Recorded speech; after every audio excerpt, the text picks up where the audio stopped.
When I took over the practice, you could legally perform an abortion at 24 weeks gestation for a baby in the womb that would probably do well at our hospital. But meanwhile, if you went over to Pensacola Beach, you see all these signs up that say, "Do not disturb sea turtle nests." And if you just disturb preborn sea turtles over on the beach, you could be jailed for a year and you could be fined $100,000 for each sea turtle that you disturb. Welcome to the Castleview Baptist Church podcast. We're excited today to have a very special guest with us that I'll introduce in just a moment. But the podcast really is designed to be able to give us answers and help as a church and something to take along with you throughout this week. And so this morning we have a very special guest with us all the way from Pensacola, Florida. His name is Dr. Bill Lile. And Dr. Lile, really is an honor and a privilege to have you here today. I know you're down with Focus on the Family. You've got a number of things you're doing. Thank you for working us into your extremely busy schedule. It's an honor to be here. I mean, we want to teach and we want to provide tools that people can use at your church and around the country to use to defend the gift of life that is in the womb. Well, we appreciate that. We had a message that I preached about a week and a half ago, and it was about sanctity, pro-life versus the abortion stance. And we wanted to equip our people, our church, in how can you answer this important question. And we went over a few things. When does life begin? And what about the tough cases? And what about my body, my choice? I appreciate that you have given your life, not just to help these patients of yours, and you'll talk a little bit about that in a moment, but also that you're equipping the Christian community with answers and apologetics about the case and the need for life. So could you maybe give us a little bit about your background medically, and then maybe tell us how you got so passionate about fighting for the preborn? Sure. Well, I went to medical school in New Jersey, and my residency was with the University of Florida. And after I finished my training with the University of Florida, we looked for a practice. And the practice that God led us to was a practice right in Pensacola on Bayou Boulevard that happened to be the largest provider of abortions for decades there in Pensacola. So we negotiated with the physician that owned it. We had him sign a 2-year non-compete, and we took over the practice. And our goal immediately was to stop all of the abortions on day one. And it was on a Sunday afternoon after church. I can't remember what the message was, but after 12 years of training to have healthy moms and healthy babies, I finally had the key, a key that I could go and see my office. We had seen the first floor. We had seen the exam rooms and the waiting room and ultrasound in my office, but I had never been upstairs, and upstairs is where the surgical suite was. And as I walked in, I wanted to go upstairs, see what it looked like. And I'll never forget going up those stairs, thinking how many thousands of moms walked up that same set of stairs with a baby in their belly, spent 20 minutes up in the surgical suite, and then went down another set of stairs without that baby in their belly. I then turned the corner at the top of the stairs, and there was the surgical suite, the exam table, the stirrups, the instruments, the abortion machine, all laid out for Monday morning's usual abortions. And I thought to myself, how with all the churches in Pensacola, how with Pensacola Christian College right on the same road, is this place still here? So we did a presentation at my church, and just explaining that we are created in the image of God and what an abortion actually is. And that led to another church, and then we formed the ministry ProlifeDoc.org. And right now, my wife will probably be speaking out of state 40 times a year, still have a full-time OB practice. But then we do a lot of podcasts, which is a great new tool for all of us to use to convey information. And it's a ministry that we just love being involved with. Our kids are grown up, married, out of the house. Our parents aren't frail enough that they need us and to move back in. So we are here for such a time as this, to provide information, tools that people can use to say not just that they are pro-life, but why they are pro-life. Use the tools of science, use the tools of medicine, but most importantly, realize this is a spiritual battle, and to provide them with those spiritual tools, scripture and prayer. You just said it's a spiritual battle. What is it about our country, the world we're living in right now, we want to protect so much. You know, we go to Starbucks, we get no more plastic straws. We've got paper straws now. We want to protect the eagles, the turtles, all of this. What is it that causes people to be so bent toward protecting animals, but seem to be so eager to take the life of the preborn? The perfect example is Pensacola. You had, when I took over the practice, you could legally perform an abortion at 24 weeks gestation for a baby in the womb that would probably do well at our hospital. But meanwhile, if you went over to Pensacola Beach, you see all these signs up that say, "Do not disturb sea turtle nests." And if you just disturb preborn sea turtles over on the beach, you could be jailed for a year and you could be fined $100,000 for each sea turtle that you disturb. When it comes to the issue of abortion, what is the core foundation? What is its basis? The basis is we've seen people burn the American flag. Why does somebody burn the American flag? Well, the American flag it is the image that represents the United States. Yeah. If you hate the United States, you want to destroy the image which represents the United States, which is the flag, abortion. If you hate God, you want to destroy an image that represents God. In Genesis 1:26, after creating all of the universe, the galaxies, and then earth, all the mountains, all the rivers, all the streams, all the mammals, all the birds, all the fish, then God said in Genesis 1:26, "Let us make man in our image."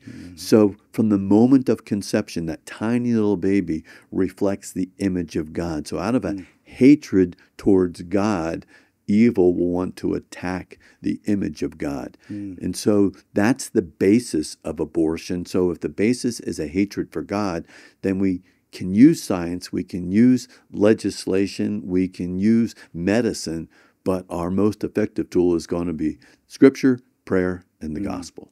Really getting right back to Romans 1 then. You have a rejection of all things God and therefore the hatred. That's a great answer. Thank you for sharing that. We talked a couple of weeks ago in our sermon about when life begins. And it's interesting, Barack Obama made a statement several years ago.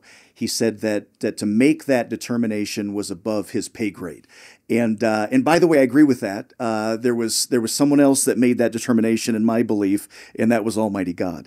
Roe versus Wade in '73, when that was decided, the court at that time said that it was not their responsibility to determine when human life begins because science and theologians and those in medicine, they said since they can't all agree on this, it is not their determination to make. And so they made that statement.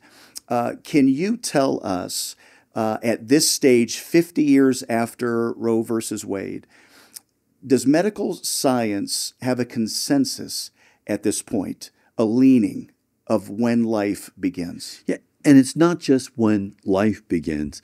The real question is, when does new life begin? Because life, we start with a living cell from the mom, the egg. We start with a living cell from the dad. Both are alive. At the moment of conception, moms are very precise. They ovulate 1, maybe 2 eggs. I mean, boop, out it goes. Guys are not as efficient. It takes 200 million, maybe 300 million of our cells in order to conceive. So now you have 1 egg which has been ovulated from the ovary and it has been picked up by the fallopian tube and is slowly making that path down to the uterus. Well, while that egg is passing through the fallopian tube, we now have 300 million male cells that all think they're Michael Phelps and they're heading for the egg. And then they don't even ask for directions because they get to the top. They don't say, do I turn right or do I turn left? Half of them are going to go the wrong way. But at that moment of conception, there are thousands of cells from the man all trying to get inside the membrane of the egg. And they all want to be the Michael Phelps gold medalist. At that moment of conception, when that first cell, that first sperm gets inside and uses its genetic material to bind with the genetic material of the mom, there's an amazing event that happens. How do we keep the other 150, 200 million sperm from getting on the inside because you only want the genetic material of one cell on the inside. Well, God took care of that. There's actually a shield that goes up when that first sperm gets inside, and it's called the zona pellucida. And just like in Star Trek, when the captain looks and he says, we're under attack, the Klingons are all over the place, we need shields up. And the shield actually would go up. There's a depolarization. There are zinc ions and potassium ions flowing in and out. We go from a membrane that a sperm can work its way through, and there's a rigid shield. And at that moment when that shield goes up and says, the other 250 million are losers, go home. Once we get that first inside, we have the gold medalist. There is no silver medalist. There is no bronze medalist. A literal shield will come up and says, no mas, no more. And at that moment, when we look with the right frequency of light on mammalian cells, you can actually see a flash of light that occurs in these cells when that shield goes up. And light is so important when it comes to Scripture. Light was created before the sun was created. Jesus is the light of the world. We are the light of the world. We're supposed to be a shining light on the hill. Light has purpose. Light has value. So God gave us a signal. This is when we are created in the image of God. And then that one cell with genetic material from mom and dad duplicates the genetic material and divides into two. They then duplicate. They divide into 4, 8, 16, 32, 64. But then at around that point where the cells have been dividing, one cell will say, I don't want to be a copy just like you. Even though I have these pages of DNA and genetic material, from now on, I'm going to start the entire skeletal system. And I'm only going to read these pages of the DNA. Then another cell says, well, I don't want to be just like you either. I'm going to start the entire circulatory system. Another cell says, I'm going to start the entire neurologic system. I can tell you what's going to happen on day 17, and I can tell you what's going to happen on day 18. How these individual cells that all have the same genetic material know what their job is supposed to be tomorrow.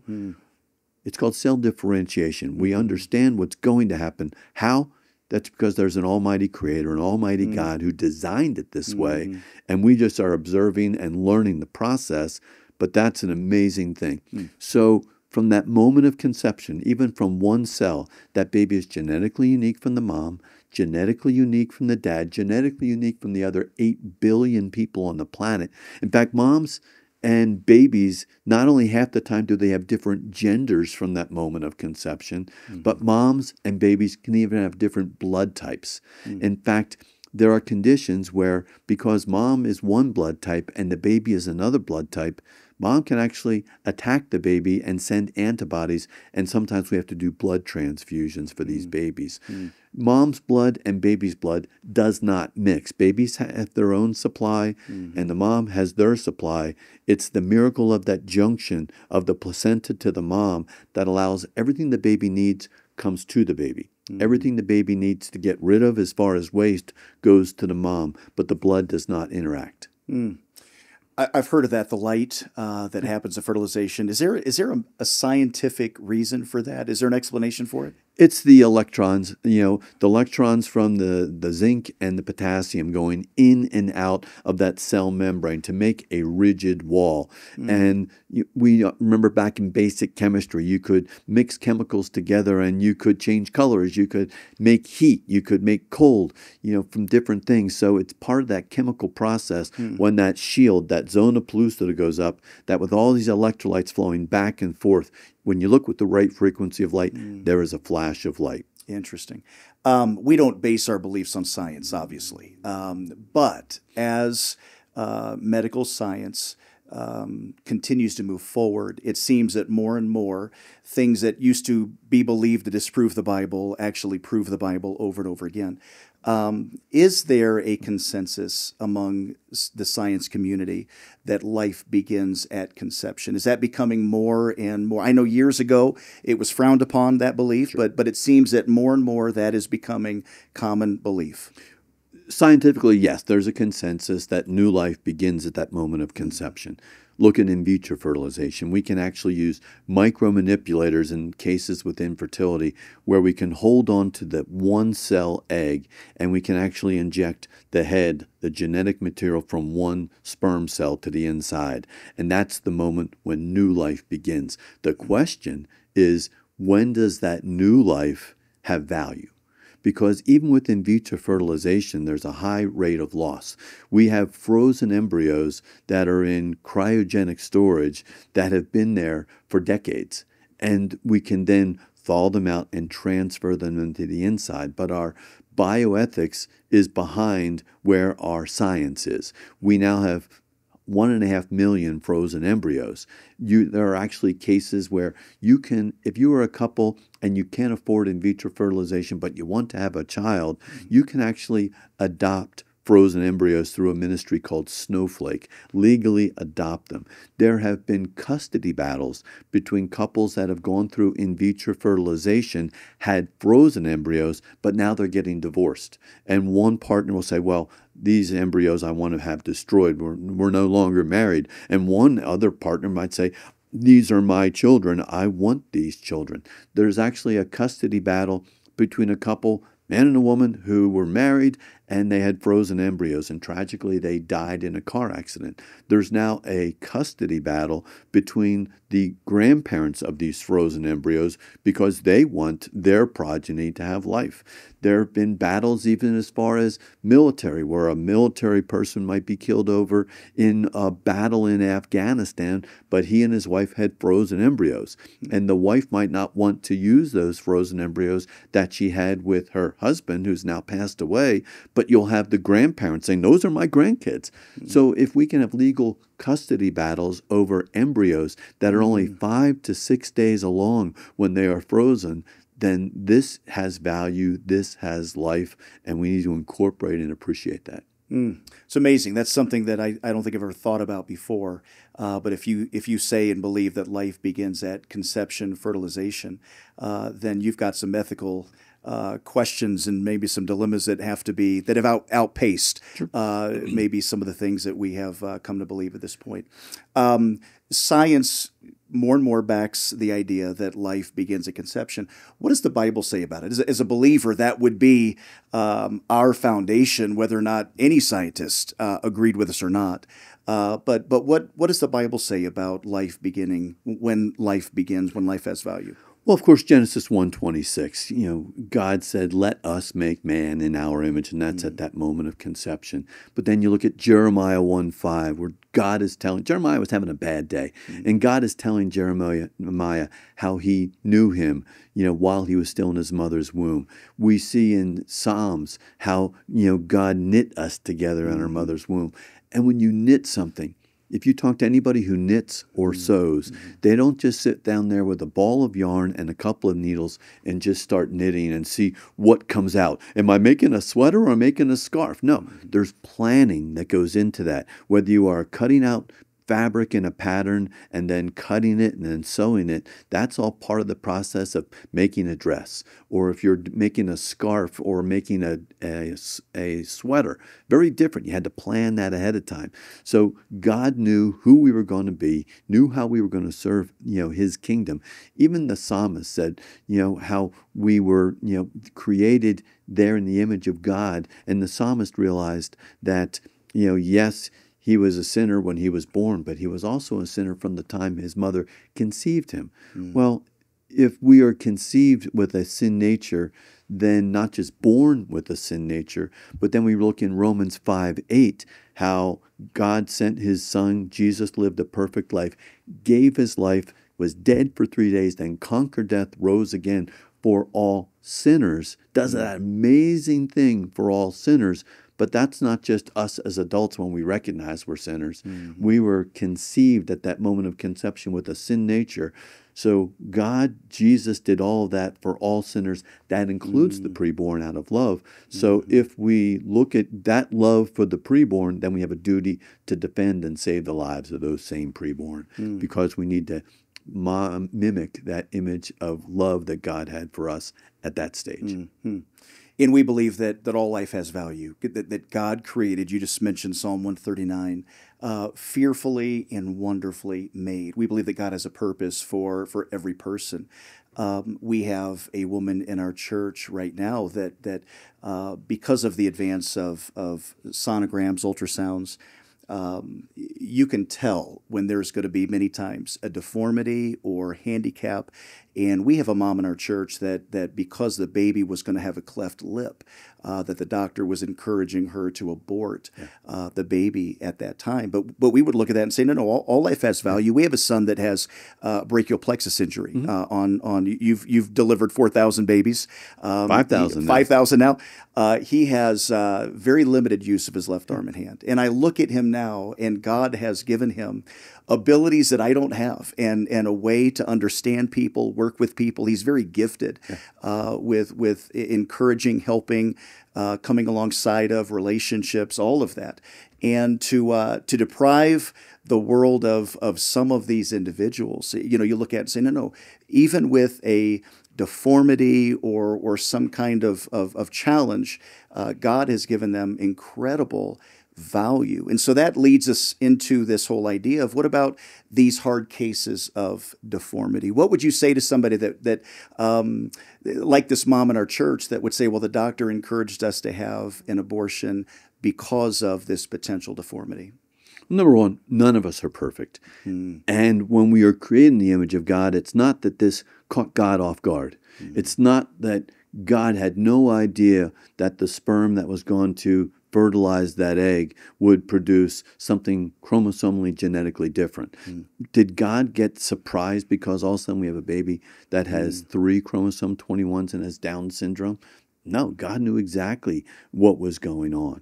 And if you've met with and worked with children with Down syndrome, if you had to ask, where's the love gene? I'd say the love gene is on chromosome 21, because these kids have an extra chromosome 21. They have more love than anybody else. Right. Sadly, and when we look over in Iceland announced that they had almost eliminated Down syndrome from their population. It's like, how did you eliminate a chromosomal rarity like Down syndrome? Well, what they were doing early genetic testing, making it available to everybody, all moms in Iceland.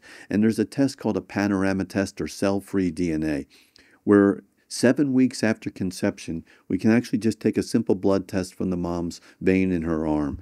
And then we can look for little fragments of baby's DNA, which is very different from the mom's DNA. And with more than 99% accuracy, we can screen for dozens of different conditions, whether it's a boy, whether it's a girl, whether this baby has Down syndrome, Turner syndrome, Edwards syndrome, Patel syndrome.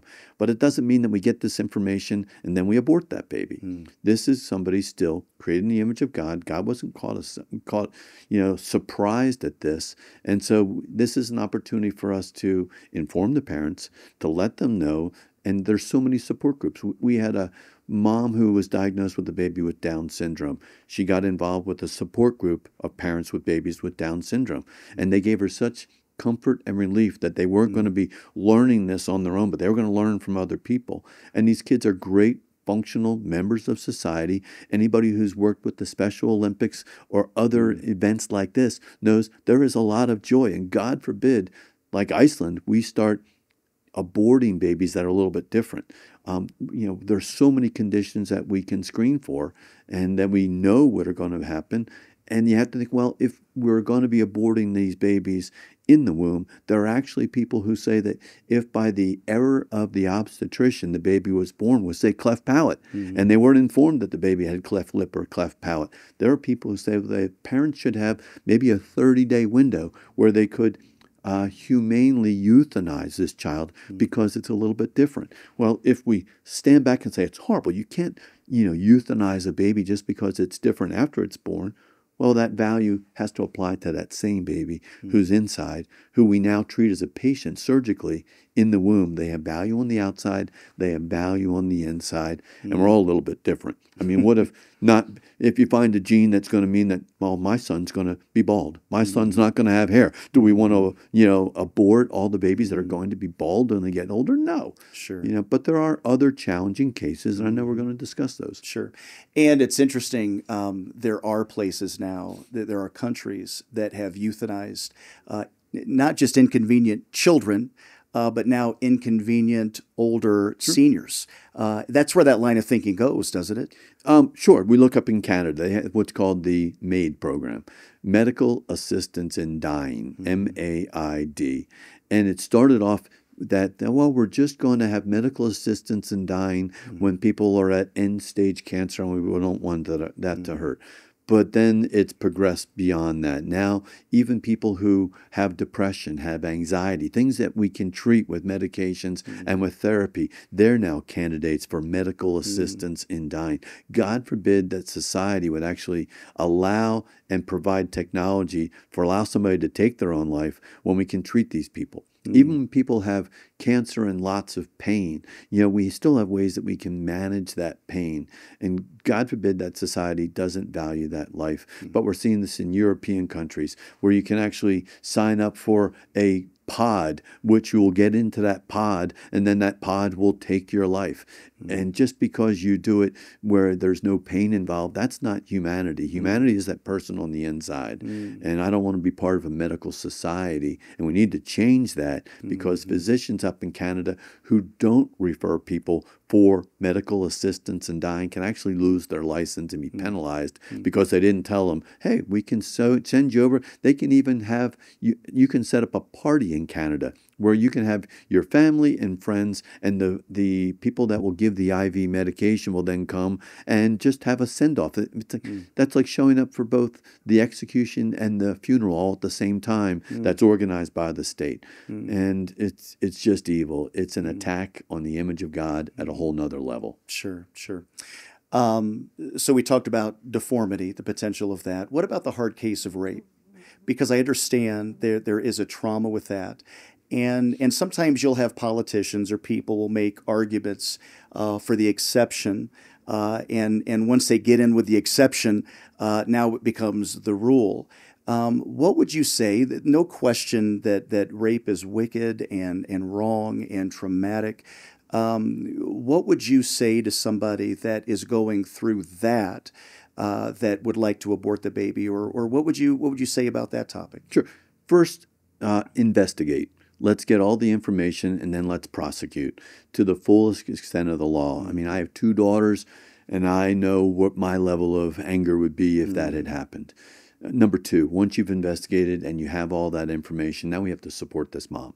We need to not only support them through the church, we need to support them through the state, make sure all their needs are met, and to take care of all their medical needs, all their housing needs, everything that they deserve.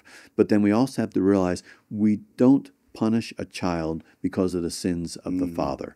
And just because you had a sinner for a father and this baby was the result of rape or incest, we don't then punish the child. Now, Florida's got a great heartbeat law currently, but they also will allow for termination of a pregnancy because of rape or incest up to 15 weeks. Georgia has a very strong 6-week heartbeat law, but it will allow for abortion up to 20 weeks gestation.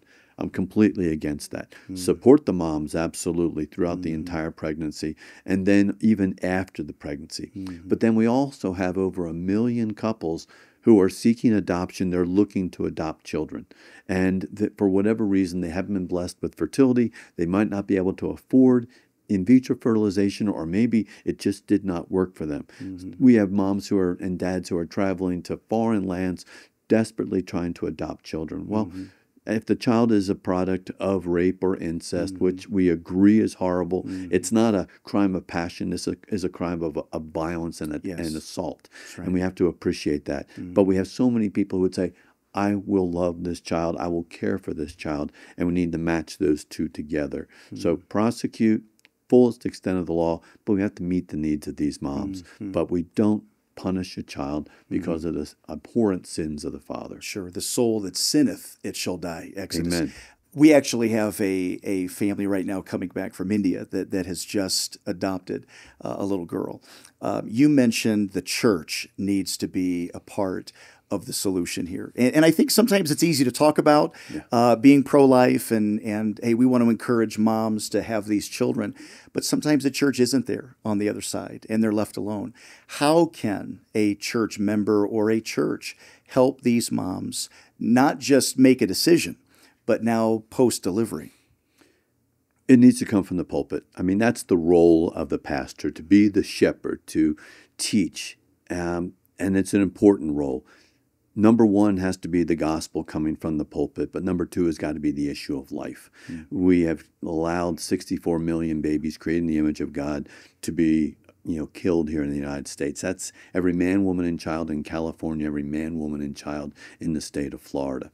And so the truth of what life is and support of these moms, but even as far as miscarriage needs to be discussed. Miscarriage is an issue that we don't discuss in the church. We say life is important and we are created in the image of God and we are a pro-life church.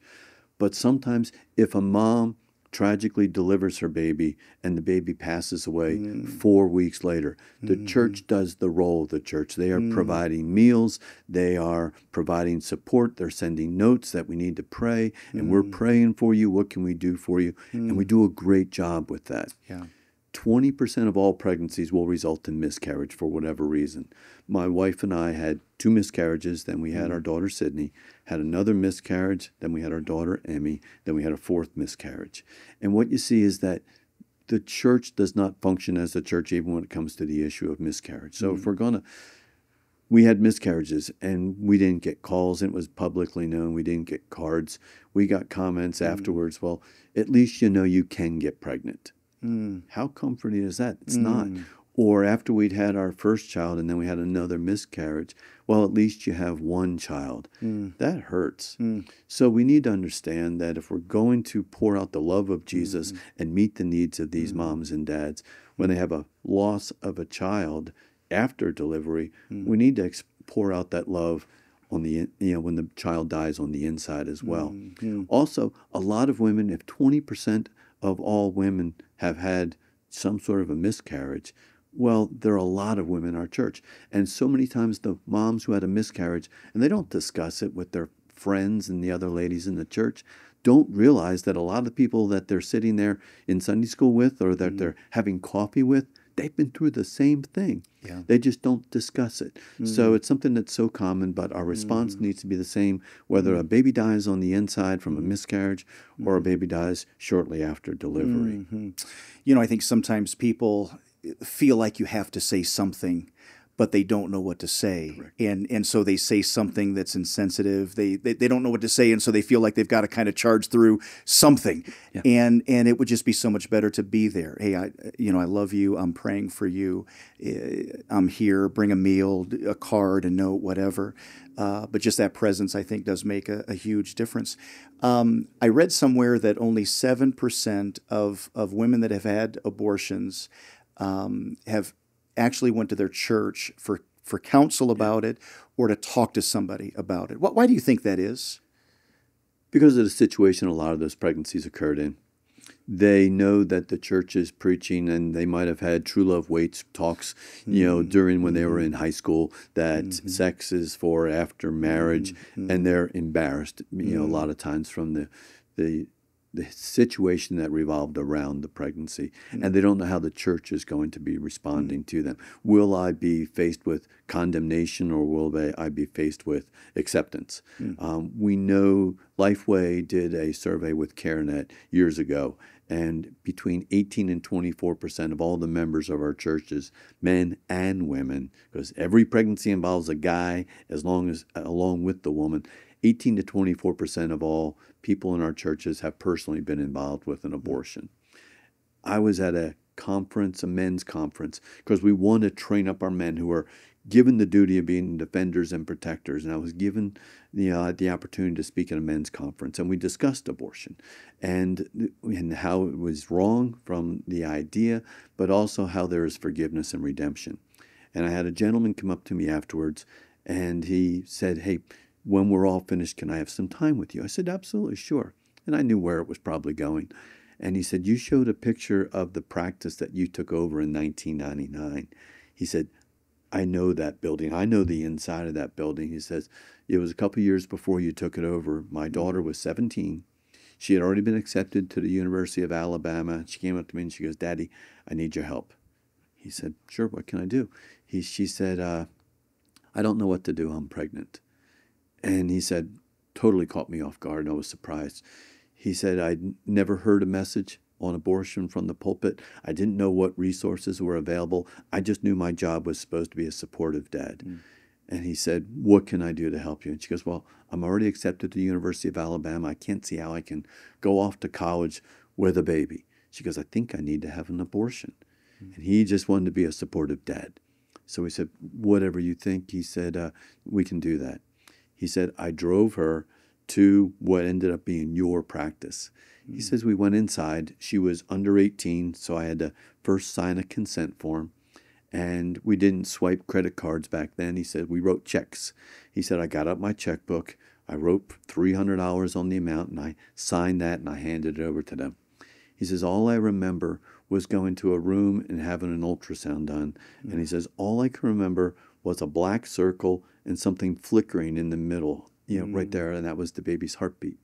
He said they made some notes, and he says, I knew that that was my first grandchild. He said, I saw my daughter go up the set of stairs that you showed. She was up there 20, 25 minutes, and she came down that stairs, and he said she was forever a changed young lady. He said, not only was that my first grandchild that I signed my name twice to kill, he says, that was my only grandchild. He says, I have not been blessed with any other grandchildren, and I won't.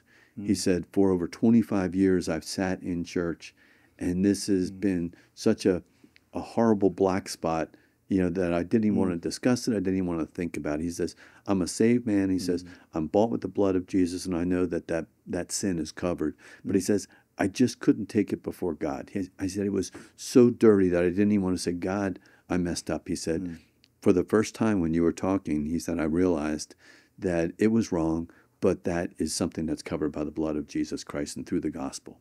He said, for the first time ever, he says, after 25 years, I just quietly prayed and says, God, I screwed up. You gave me the opportunity to have a grandchild.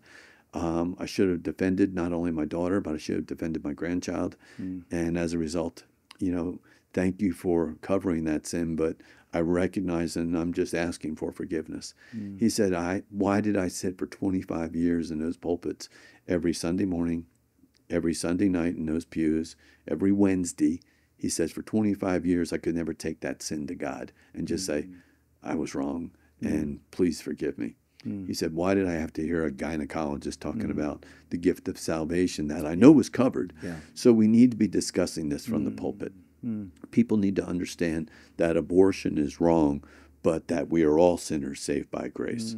And that when you get into a situation where a bad decision has been made or a decision that you might have regrets for, let's not compound this with another bad decision by taking that life. He said, now that I look back, he says, my wife and I could have dealt with that. We could have supported my daughter. He says, my daughter took a dramatic change in her life after that point. He said it was so obvious that the igniting event was probably that abortion. She was a great Jesus-loving young girl, and he said, I think that put her towards a path of a different life. And he says, it was my role, it was my duty. So this needs to come from the pulpit. We're supposed to be shepherds when we are men of God up in the pulpit. There's a scene from The Patriot, which sometimes I'll show in different talks. And they're getting ready to fight the British, and they're under attack. And it shows the pastor, they've just gotten out of the church service. And there's the pastor, putting his hat on. He has his musket in his hand, and he's walking to his horse with the other men to go fight the British. And one of the older men, kind of looks at him and goes, Pastor? I'm like, what are you doing? And the pastor turns around and he looks him in the eye and he says, a shepherd must tend his flock, but at times needs to fight off the wolves. That's where we are now. So good. Yeah. We have evil and we have wolves, demonic wolves that are attacking the church. They're attacking the men, they're attacking the women, they're attacking the babies. But as the role of shepherd, yes, share the good news of Jesus and the gospel, but also train up the men to be defenders and protectors and fight off the wolves. I mean, we all, hear people saying, well, judge not lest you be judged. Well, sure, that's Matthew 7. Well, let's talk about what it says later after it says that. It says that we're supposed to look for the wolves in sheep's clothing. Well, you can't tell the wolves in sheep's clothing unless you're looking at somebody and making a judgment as far as, do they mean harm to my flock? And when you see those members and you see those individuals who mean to bring our church down, decrease the kingdom service that we're doing, we need to fight off those wolves. And as a member of a church, we need to support our pastors. They need to be supporting you. We look to our pastors, but we also realize that our pastors have lives that are challenging as well. And a lot of times our pastors don't have somebody to turn to because everybody looks at them. You're the pastor. You can handle anything. Well, pastors have challenges. Pastors' wives have challenges. Paul, when he wrote to the church of Ephesus, he said, pray for me that I would have the courage to speak as I must. Yeah. The same Paul who would go to a city, go to the synagogue, preach the gospel of Jesus, get beat up and stoned. He'd get up and he'd brush it off and he'd go on to the next city and do the same thing. This is the same guy who's asking for prayer that he would have the courage to speak as he must. So regardless of the church, if your pastor gives a pro-life message and discusses the issue of abortion like you do, as a member, you need to go up and go, man, thank you very much for being the shepherd and tending the flock. But if you're a pastor, if you've been in your church for 10 years and you're like, I don't think I've ever heard my pastor give a discussion of abortion from the pulpit, go up to him and say, hey, I've been here for 10 years. Every Sunday and Wednesday and nights, my kids grow up here. Have you ever given a message on abortion? And if he says, well, we don't discuss abortion here at this church, then I would encourage him. It's like, well, I think that this is something that needs to be discussed. It's an issue. And he says it's something that has touched a lot of the members here. And then go to the pastor with other friends and say, we've got your back. We're here to support you for that.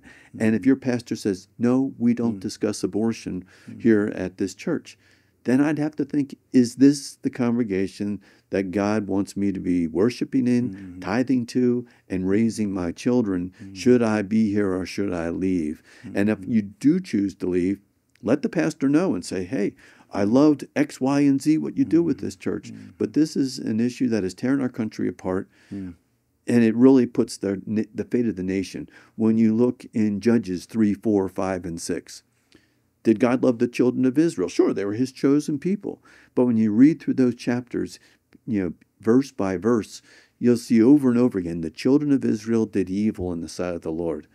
The children of Israel did evil in the sight of the Lord. Well, what were they doing? Well, they were worshiping other gods. What else were they doing? They were offering children as sacrifices to Molech. And so if they were doing evil in the sight of the Lord, what was God's response? Did he just say, you know what, I'm not protecting you anymore? No. He strengthened their enemies. He delivered them into the hands of their enemies for decades at a time. We've taken the lives of 64 million babies created in the image of God here in the United States, and that number is going up 1 million every year.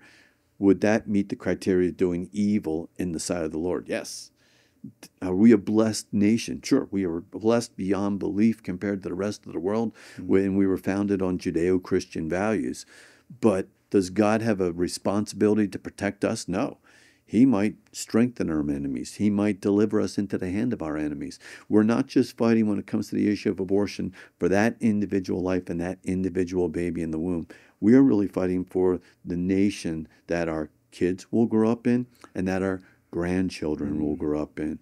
So we need to fight. It is a spiritual battle. Number one has got to be the message of the gospel, but it's that healing message of the gospel that, yes, the gospel will change hearts, it changes minds, and it changes lives. I mean, you look at what is the gospel? We think, well, that's Matthew, Mark, and Luke, and John. The 4 chapters that we think of when we hear the word gospel. Gospel, the good news.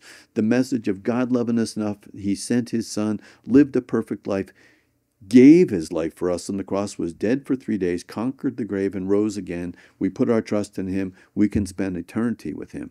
That's the message of the gospel. But what's the 5th book of the New Testament? It's Acts. And it's not just Acts. It's the Acts of the Apostle. So the role of the church should take the power of the gospel, Matthew, Mark, Luke, and John, the love that God has for all of us, but then put that into action, like the book of Acts. And when you combine that kind of power with action, that's when we change and save lives in the womb. That's when we save moms and dads from that regret of taking the lives of the babies. And then when we do that nationwide, that's when we will have change in this nation. We will become that shining city up on the hill, and we will save the United States of America. The church is the pillar and the ground of the truth, right? Absolutely. And so the pastor has to be able to step into that space that so many right now are intimidating them not to. Hey, separation of church and state. You stay out of the government and legislation and all of this. That was never designed for the church to stay out. It was designed for the state to stay out of the church. And by the way, we understand that it is not us that is moving into their territory. They have moved into theological territory when they start making these pro-abortion laws, when they're murdering babies, that they're stepping into a place that is violating the commands of God. And so we have to stand up. I appreciate what you also said about the church needs to have compassion. Miscarriages, abortions. 16 years ago, we moved out here. On the way, we stopped at a church, Richard Wallace in Texas. And he brought up a single young lady who was pregnant, and I don't even think she was with the guy at that time. And he brings her up at the end of the service and says, "Here's what's going on." He said, "Church, here's your responsibility. You need to love this girl, and you need to care for this girl. And we are going to be the hands and feet of Jesus to this girl." And it impacted me so much because the churches I had seen up to that time of my life would have put her off to the margin. Yeah. She did wrong. And maybe she's the example of wickedness and wrong decision, but we certainly weren't going to bring her up in front of the church and actually lead the church in loving her. And it was such an encouragement to me as a young pastor that that's the way that it should look. We're not getting up preaching that it's okay. We believe that sex is between a man and a woman, that is a husband and a wife. Right. We're going to preach that message. But she's made a mistake, like all of us do. Yep. And now we need to come alongside. And I think that's why only 7% of those people that have had abortions that talk to their churches, 93% didn't, because they didn't feel like their church was a safe space to be able to have that conversation. And it's unfortunate that churches aren't doing that. And following the example of Jesus, whenever you think, well, what decision should I do? How should we respond? Mm-hmm. Follow the example of Jesus. Mm-hmm. When it comes to, should we compromise? When it comes to rape and incest, for just one example. Give me one example where Jesus compromised in order to fulfill the will of the Father. He didn't compromise at all, so we shouldn't compromise at all. So it's a spiritual battle. We need to be engaged in it, and that is the role that the church is supposed to play. Sure. 2 more questions, and we finish. Sure. First of all, I want to talk about the abortion pill, and I understand that it's around half now of abortions take place by the abortion pill. We have a woman in our church, I was telling you a few minutes ago about, that is one of 3 clinics in Colorado who's licensed, certified to be able to give the anti-abortion pill within 72 hours. Can you tell us what that is, why it's such a popular method to be used now, and just talk about the abortion pill? Well, first, definitions. Let's take everybody to med school. Let's bring everybody up to speed. The abortion pill versus the morning after pill. They're very different. The morning after pill is evil in its own way, but it's meant to be taken the morning after a woman has intercourse, and has a different process, but it will force her to have a menstrual cycle so that if there was a pregnancy from that night before, she will not be able to carry that pregnancy the morning after. The abortion pill is now responsible for at least 63% of all the abortions in the United States. And as opposed to the morning after pill, the abortion pill is indicated for 70 mornings after. It's indicated for up to 10 weeks. Most of the new OBs who come into their obstetrician are maybe 6 or 7 weeks along, and you can still hear the heart beating. You can see the baby. There's finger, there's toes, there's the head, there's the bottom. You can see the life that's there on the inside. This is indicated for up to 10 weeks. 64% of the 1 million abortions in the United States are with the abortion pill now. It's available in all the states. In a lot of states, it's available mail order. Number one, is it dangerous? Period. Yes, it's going to kill a baby in the womb 98% of the time. Is it dangerous for moms? Yes. First, the number one killer of women in the first trimester of pregnancy is a ruptured ectopic tubal pregnancy. 1% of all pregnancies will be ectopic or tubal. When a woman is diagnosed with an ectopic pregnancy, that's a medical emergency. And there are different ways, both surgically and medically, to save the life of this mom when the pregnancy is in the tube. 1% of the time when a woman is given the abortion pill and she didn't have an ultrasound, or maybe she received the abortion pill mail order, 1% of the time, statistically, that pregnancy will be a life-threatening pregnancy to the mom, a tubal pregnancy. So when the woman is given the abortion pill, she's told, you can expect to have bleeding, cramping, and pain. What are the symptoms of a rupturing ectopic pregnancy? Bleeding, cramping, and pain, the exact same. We also see that a lot of times the abortion pill, the moms don't know how far along they are. Maybe they are 12 weeks or 14 weeks along. Maybe they have twins. If you don't have an ultrasound, you don't know. A positive pregnancy test just says that there is a pregnancy, but it doesn't say where the pregnancy is. How does the abortion pill work? At the moment of conception, there's a very important hormone which is being released from the ovary, and it's called progesterone. What does that mean? Progesterone is a progestational steroid hormone. This is the hormone that acts as the coach or the conductor of pregnancy. Says, all right, congratulations, we're pregnant. We have a new full-time job. We're going to support this pregnancy. We're going to divert more blood supply to the pregnancy in the uterus. We're going to not have a menstrual cycle. Our full-time job is to keep the pregnancy going. The abortion pill works by blocking that signal of the progesterone. So the body sees progesterone levels going up, and then all of a sudden progesterone levels are going down. So the body thinks, oh, I guess there's not a pregnancy here. Well, a lot of these moms, not only 98% will have their babies aborted, but a lot of them really get sick. We saw the case 2 years ago in Georgia that's now getting a lot of publicity. Amber Nicole Thurman is dead. And they're trying to blame this on the heartbeat law in Georgia. Georgia has a law which saves lives. It saves the lives of babies in the womb where if there is a heartbeat, you cannot abort the baby. Well, we're seeing politicians, including Vice President Kamala Harris, saying that the heartbeat law is the reason that this young lady is dead. Well, wait a second. How can a heartbeat law possibly be responsible for a death when neither baby had a heartbeat? Amber Nicole Thornton was pregnant with twins. She was 9 weeks along, and she knew she couldn't get an abortion in Georgia because the babies had heartbeats. She made the decision, and she made an appointment in North Carolina. She got involved in a lot of traffic, and she was late for her surgical abortion. So she missed that, so they offered her the abortion pill. She took the abortion pill, and she drove back to Georgia. Did the abortion clinic in North Carolina even make a phone call to see how she was doing? No. She was pregnant 9 weeks with twins. I didn't even follow up. 5 days later, when she was in Georgia, she really felt bad. She felt sick. She knew something wasn't right. She went to an emergency room. The emergency room did an ultrasound.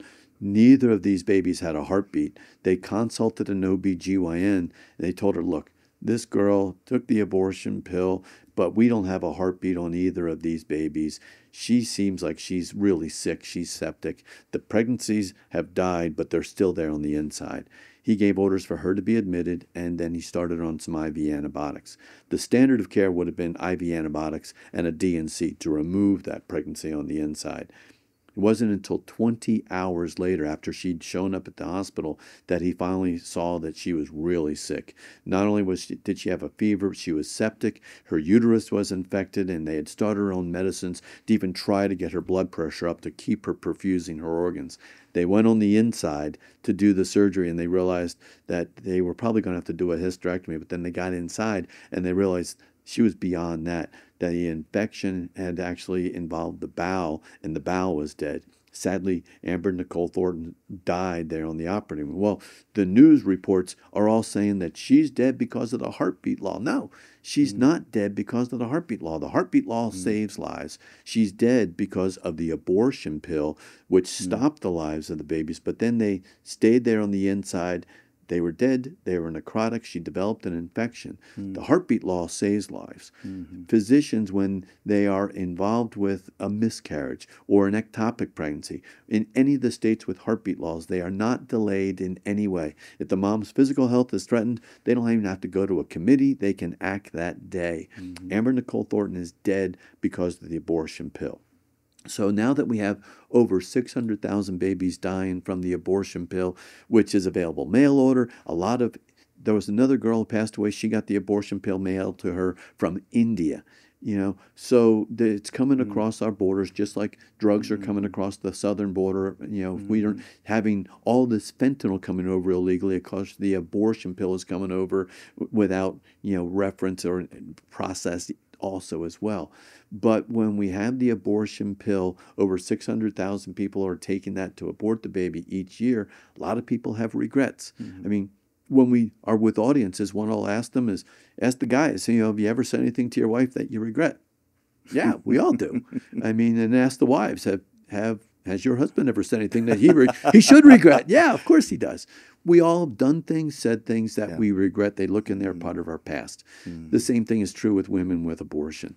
They are scared. They feel alone. They feel nobody is there to help them. And they are looking for help, and they're looking for an answer. And sometimes they think that help is going to come from the abortion pill.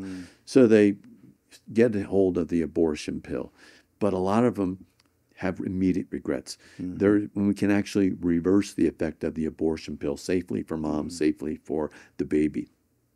There was a ministry that was started by a doc named Dr. George Delgado in California, where a patient contacted him and says, I took the abortion pill and I don't know, is there an antidote for this? Because we have antidotes for other things. Overdose on fentanyl, we have Narcan, antidote. Well, George is a family practice doc, and he looked it up and he's like, well, it looks like it blocks progesterone. Why don't we give you progesterone? So that's what he did. Well, that started the whole ministry of abortion pill reversal. We have a ministry that you can go on to abortionpillreversal.com. We've now trained 500 doctors on the science of abortion pill reversal. We have documented over 5,000 successful reversals where babies had a 98% chance of dying. Moms had regrets. They went to a physician. The physician then helped them out and met their needs.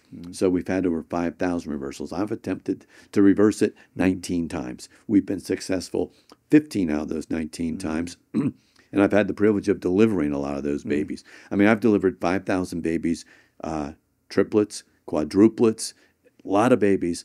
But the ones that you delivered that had a 98% chance of dying, with a little bit of science, a little bit of medicine, a lot of prayer, you get to deliver that baby. That's what it means to be redeemed, to buy back the life of that baby.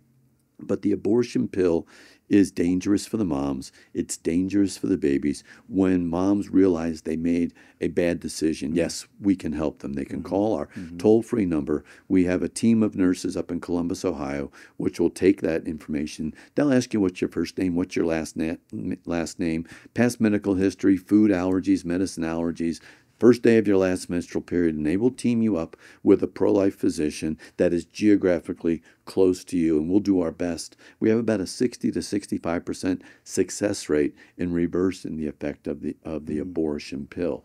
So we prefer people not take the pill, but if they do, we can redeem the life of that baby. It's like, do people have regrets? Yeah, lots of people. I have regrets on things that I've done and said.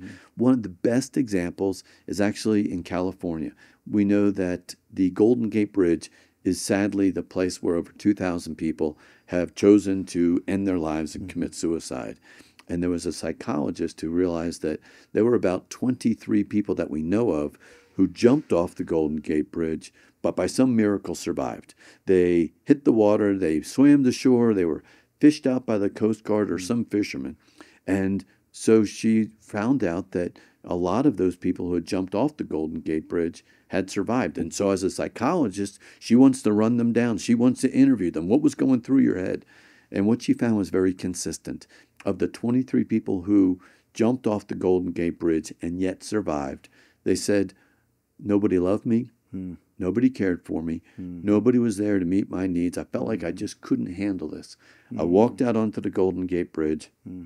I jumped off the Golden Gate Bridge, and to end my life. And then the psychologist says, well, what were you thinking after you had already jumped off the bridge and you're now falling, 240 feet for almost 4 seconds? Every one of them said the same thing. They walked out to the bridge. They thought this is the only choice. They jumped off the bridge. 23 of 23 said, I immediately had regrets. I was falling to my death. I cried out to God. I don't want to die. I made a bad decision. By some miracle, they were fished out. They swam to shore. It's the same thing that happens with the abortion pill. They feel I'm all by myself. Nobody's here to help me. Nobody's here to assist me. The guy might be gone. My only choice is to have an abortion. But a lot of them have immediate regrets. Of the 19 reversals I've attempted, 2, the phone calls have actually come from the parking lot of the abortion clinic. They've contacted us when we were able to successfully reverse those, abortion pills by giving them the hormone progesterone. So the abortion pill is an anti-progesterone. It just makes sense that we reverse it by giving them progesterone. In our geographic area, it costs about $109 full course of therapy. So, I know there's lots of challenges with abortion pill reversal here in Colorado. The House, the Senate, and the governor passed and signed a bill into law that says if an obstetrician, at the request of the patient, offers them abortion pill reversal and helps them through this challenging part of their life, they can face a $100,000 fine and even lose their license to practice medicine by helping to preserve life. It works 60% of the time. Praise God. But sometimes, sadly, it doesn't work. It's not perfect. But we're here to meet the needs of our patients, to save lives.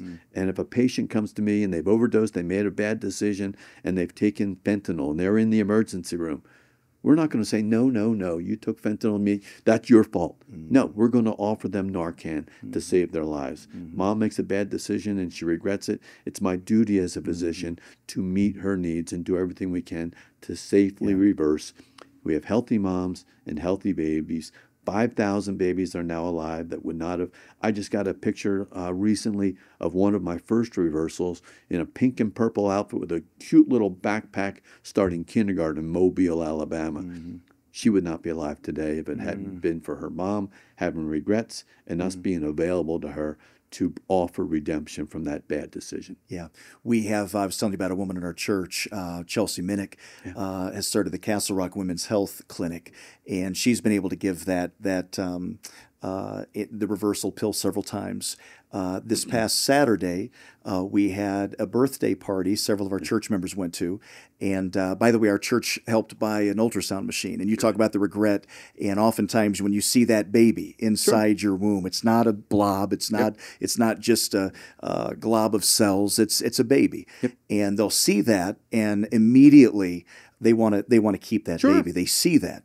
And so she was working with a woman about a year ago that was in decision time, that they just had the 1-year birthday party for this little baby. TJ's his name, and he's just a cutie. And our church has reached out to them and loved them. Our assistant pastor did their premarital counseling. I got to marry them.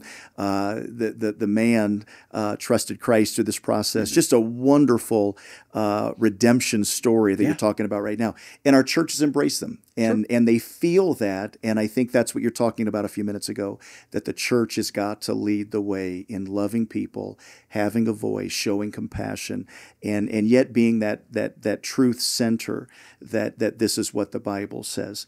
Dr. Lile, this has been so incredibly informative. Thank you for sharing what you have. Is there anything you'd like to say, anything that maybe I haven't asked about, anything you'd like to add as we conclude? A lot of it is about education, educating the church. I mean, you preach every Sunday. You want to take the wisdom from Scripture and allow people to apply that to their lives, to not just with their family, but with their friends, with their coworkers, and their neighbors. We've spent the past year developing a curriculum. The curriculum is available on our website, which is Prolife.Doc. It's 8 hours of video training from how is an abortion actually performed, with demonstrations with actual abortion equipment without any blood or baby parts, how we treat the babies in the womb as patients and that patients have rights. We show how we're doing open heart surgery, spina bifida corrective surgery, laser vascular surgery, even brain surgery for babies in the womb.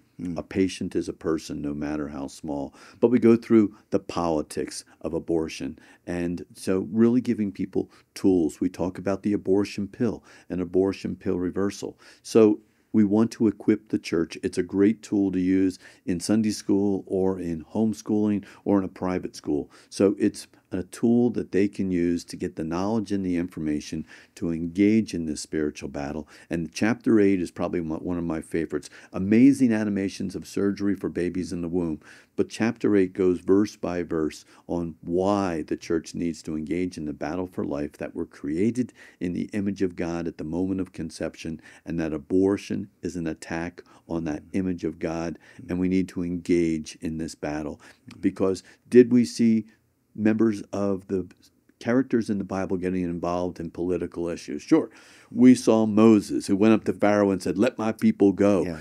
We saw Daniel, Shadrach, Meshach, Abednego. We saw John the Baptist going up to Herod and saying, "You're sleeping with your brother's wife. That's wrong."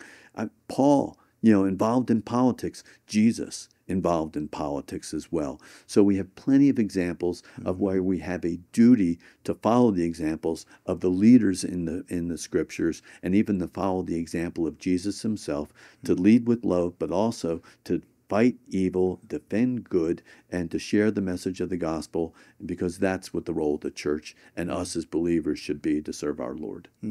If our church members wanted to follow you, where should they go? Where'd be the easiest place to get more information? Sure, we're on all the social media, but the easiest way to just start that process would be our website, which is prolifedoc.org. prolifedoc.org.